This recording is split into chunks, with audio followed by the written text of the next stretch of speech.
Usap-usapan ngayon sa social media ang balitang umano'y may natanggap na alok si Kim Chiu mula sa ibang network. Ayon sa ilang entertainment insiders, may mga nagpakitang interes umano na kunin ang kapamilya star para sa isang proyekto na posibleng magmarka ng bagong yugto sa kanyang karera. Gayunpaman, wala pang opisyal na kumpirmasyon mula sa kampo ng aktres tungkol dito.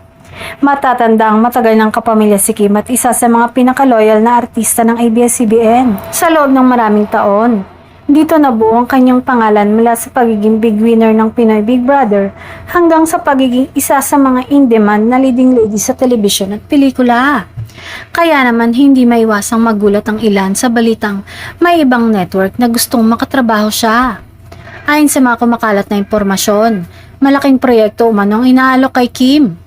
Posibleng primetime series o major hosting stint. Kilala ang aktres sa kanyang versatility, mapadrama, rom-com o hosting. Kaya hindi nakapagtatakang maraming network ang gustong makuha ang kanyang serbisyo. Sa kasalukuyan, nananatili siyang aktibo sa iba't ibang programa at endorsements.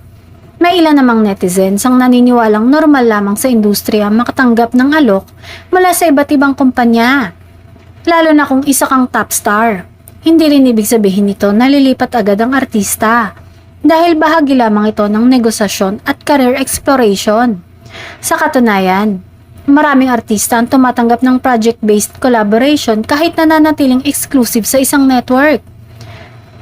Sa ngayon, mas pinipili ng kampo ni Kim na manahimik at ituon ng pansin sa kanyang mga kasalukuyang proyekto. Wala pang malinaw na pahayag kung tatanggapin ba niyang nasabing alok o mananatili sa kasalukuyang tahanan na nagbigay sa kanya ng napakaraming oportunidad.